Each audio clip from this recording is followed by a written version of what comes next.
Hi, everyone. Welcome to the live stream. I'm Jason Eastley of Politicus USA and the Daily with Sarah Jones. Both publications are available on Substack, and I strongly encourage you to subscribe. One of the most disappointing things about the mainstream media remains that they continually report on what Trump says and rarely go any deeper, or they treat his statements like fact. On Thursday morning, Donald Trump threatened Minnesota with invoking the Insurrection Act. First of all, let's look at what he said, and then we will look at what the Insurrection Act is and what Trump can and can't do. First, this is what Trump said. Trump said, quote, "If the corrupt politicians of Minnesota don't obey the law and stop professional agitators and insurrectionists from attacking the patriots of ICE, who are only trying to do their job, I will institute the Insurrection Act." First of all, Trump can't institute the Insurrection Act, which many presidents have done before me. It's been invoked 30 times. And quickly put an end to the travesty that is taking place in that once great state. Thank you for your attention to this matter, President DJT. Okay, there's some things here that we need to talk about. Trump's language there is actually very intentional because, as we will see with the Insurrection Act definition, the law is vague, and that's one of the problems with the Insurrection Act. It's not a piece of law or a series of laws, actually, or a piece of legislation that has a closed-ended limit or a clearly defined limit. The law just doesn't specify enough. But here's the definition of the Insurrection Act. We'll take a look at this. This comes from the Brennan Center for Justice. The Insurrection Act authorizes the president to deploy military forces inside the United States to suppress a rebellion or domestic violence or to enforce the law in certain situations. The statute implements Congress's authority under the Constitution to provide for calling forth the militia to execute the laws of the Union, suppress insurrections, and repel invasions.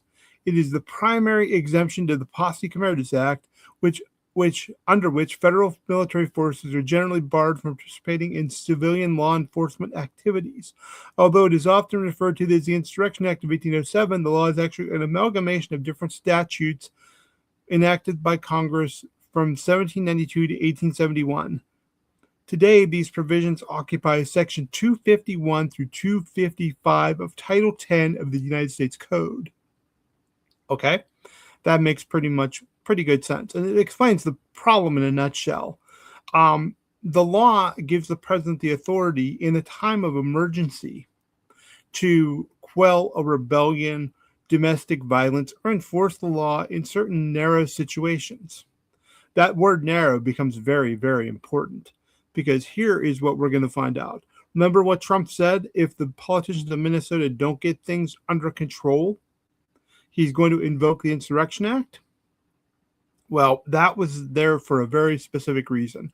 People think that Trump just goes off half-cocked and posts whatever because he does that a lot of the time.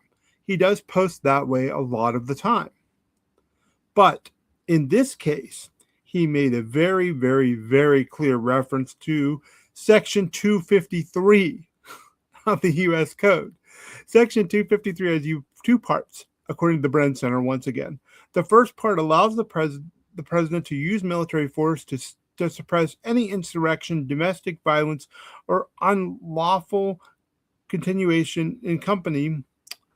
Oops, I can't see that. To hinder the execution of laws. That any portion of the state's inhabitants are deprived of their constitutional rights, and state authorities are unable or unwilling to protect their rights. Listen to that. When Trump referenced the politicians in Minnesota, he was referencing 253. He is going to try to argue that the state is not protecting the rights, or they're unwilling to protect the rights of the people of Minnesota. The second part of Section 253 permits the president to deploy troops to suppress any insurrection, domestic violence, unlawful combination, or conspiracy in a state that opposes or obstructs the execution of the laws of the United States and impedes the course of justice under those laws. Okay, that again is a very, very, very specific point that he's making. Trump is going to try to argue that the politicians of Minnesota are obstructing the enforcement of the law and ICE and are not enforcing the laws. That's why he is saying the things that he's saying. It's not just half-cocked, a lot of the usual Trump gibberish here.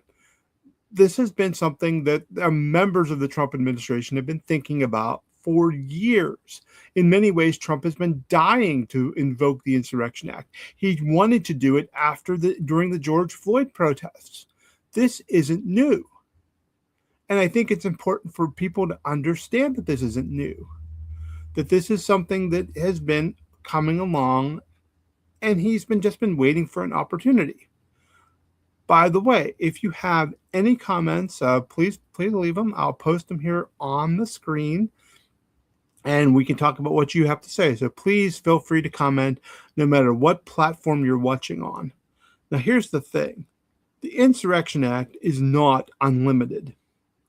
So we'll go to our next slide again from the Brennan Center for Justice. Moreover, even on its face, the Insurrection Act only permits the use of troops to enforce federal laws or in a narrow category of state laws, essentially civil rights protections. Troops cannot be used, for instance, to combat street crime or that type of criminal activity governed by state and local laws. This is why Trump is going to fail. Trump is trying to use the Insurrection Act as justification for having troops on the streets for his immigration operations. They can say that it's due to the protests. They can try to make that argument, and they can try to argue that Minnesota is not enforcing the law or even obstructing the enforcement of the law.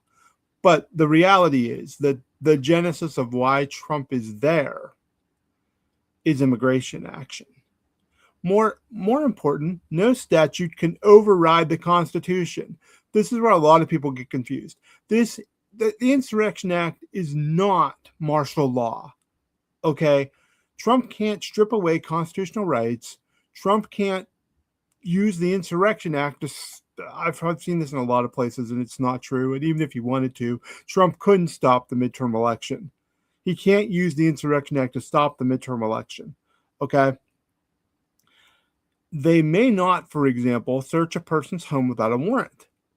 And what the Insurrection Act is an exception to the Posse Comitatus Act, not an exception of federal laws that apply to the conduct. For instance, the law criminalizing the presence of federal troops at polling places. So Trump can't use the Insurrection Act to put troops at polling places.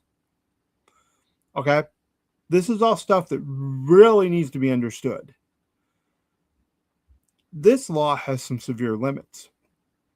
Donald Trump thinks he can just put the Insurrection Act into place in Minnesota and be a strongman and quell a rebellion. First of all, as legal scholars have noted so far, there has to be an actual insurrection for the Insurrection Act to be invoked.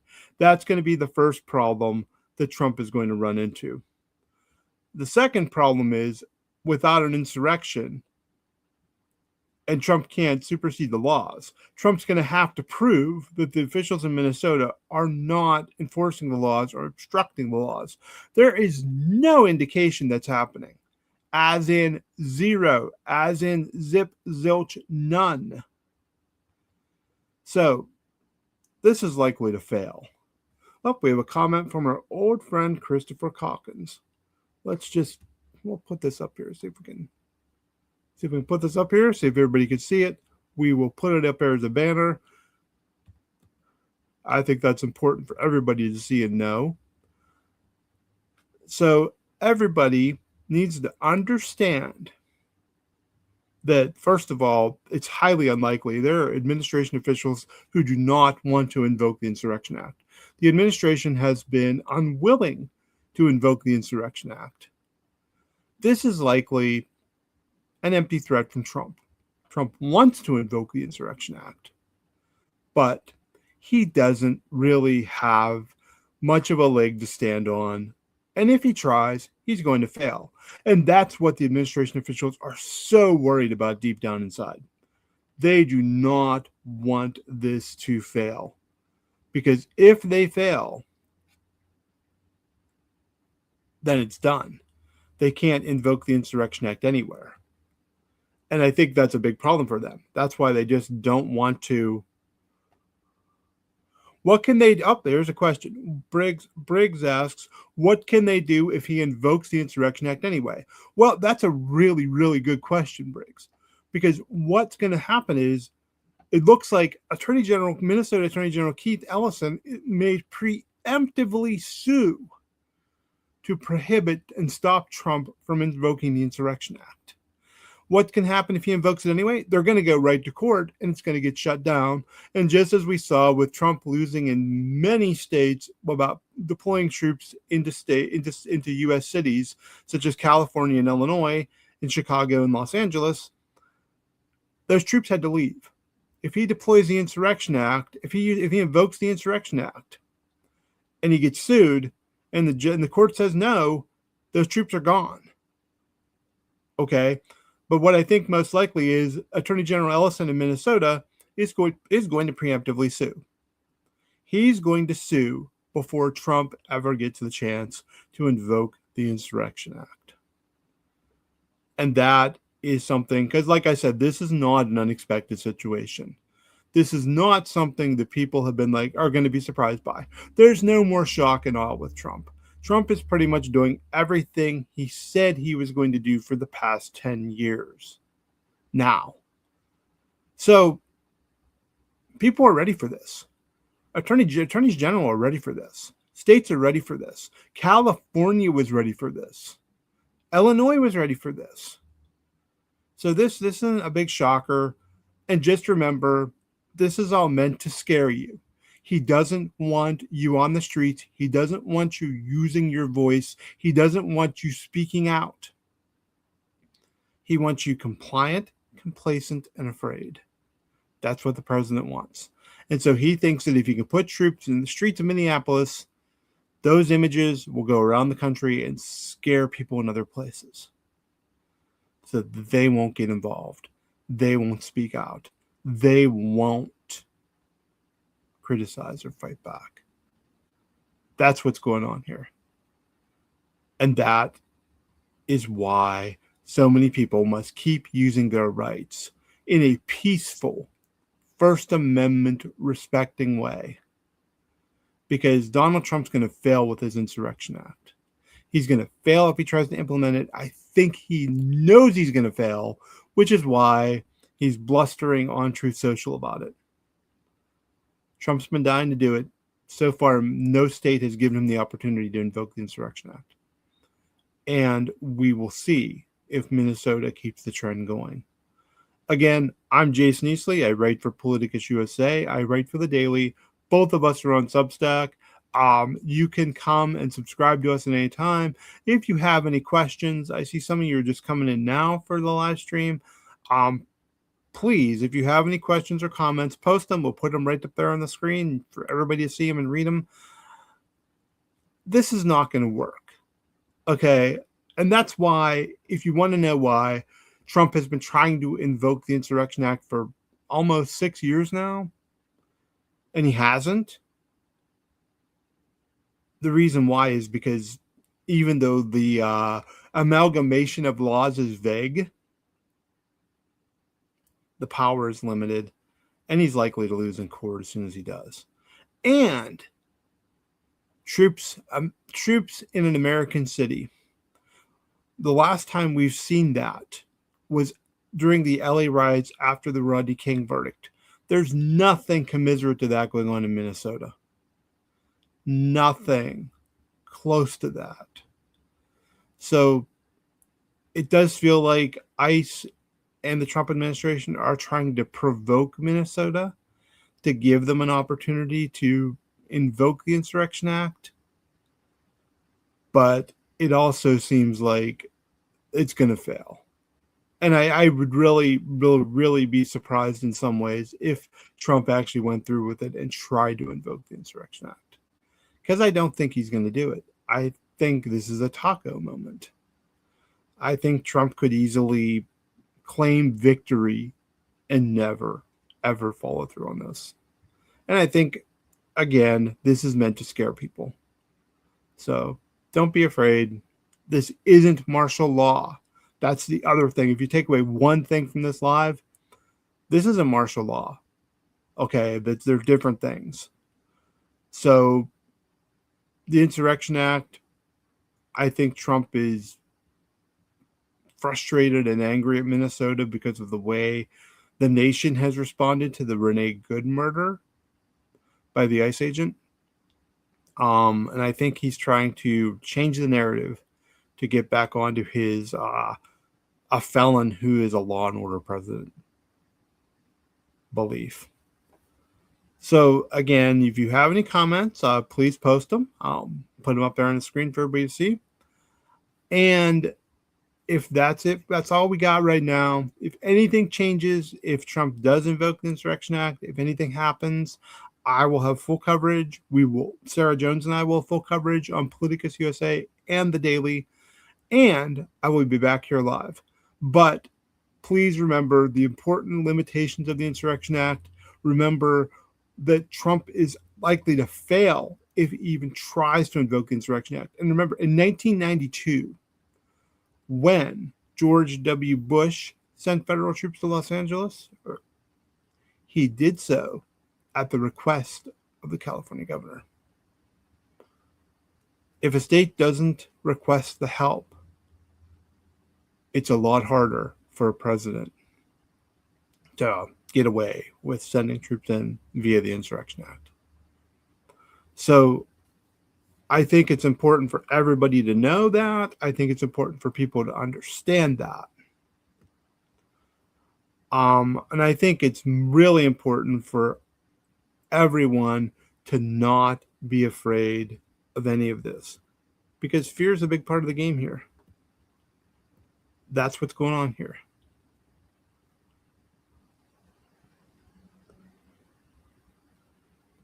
Yeah, I think what Chris says about the possibility of like the parallels, I think that's what Trump would like. Trump would like a fascist kind of situation where he could come in here and do whatever he wants. And I think that's the goal. And I think it's really important that people do not allow that to happen. So keep your heads up, be vigilant, and be sure to understand your rights.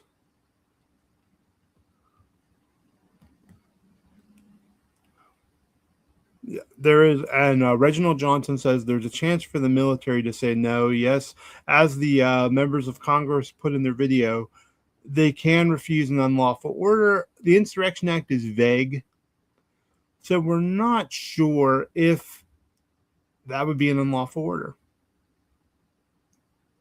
That's the honest truth. I'm not going to sugarcoat it with any partisan nonsense because I'm not a Democrat or a Republican.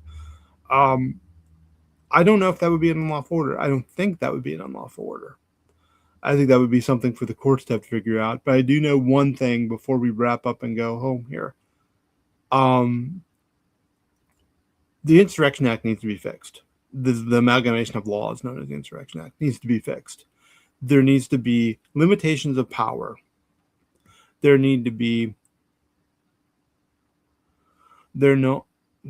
to be someone to say this is to define the Insurrection Act and the limitations of presidential authority. You know, if there isn't anyone there to say that under the law, this law can't be vague. Because one of the things the Trump administration has been really, really good at is exploiting vagaries in the law, exploiting precedents that aren't legally codified, exploiting open-endedness, using the law, I have a whole potential video we're going to do on the Department of Homeland Security and how the vagueness of the way the Department of Homeland Security was legislatively constructed has allowed Trump to use them for this immigration action and use them on American cities and streets in a way that they probably legislatively were not intended to be used as. I say probably, but that's almost certainly they were not intended to be used as. Remember, Department of Homeland Security was intended to be more of a coordinating agency after 9/11 because there were gaps and miscommunications within the U.S. national security apparatus that allowed 9/11 to happen. Homeland Security was supposed to fix that by coordinating among all the agencies and coordinating the information. And with an emphasis on the border. Trump has but the law wasn't written with tight specificity specifically. So Trump was able to exploit that. And that's how we got Kristi Noem, and we got ICE on the streets of Minneapolis, which is nowhere near the border, the southern border. But that's a whole other video for a different time. Again, this is Jason. If you have any comments, you have anything you want to say, please let me know. Good observation, Easley. Trump has to be told no by military on unlawful orders. Yeah, I mean, I'm not sure if Insurrection Act would be an unlawful order in Minnesota, but yeah, the military can say no to unlawful orders, as the members of Congress did in their video, which is now being investigated for by the Trump Department of Justice. Until next time, I'm Jason Easley. Whatever platform you're watching on, X, YouTube, Facebook, please like and subscribe. We really appreciate it. We really need the support. We really could use the support. I will see you for the next video soon. Take care of yourselves.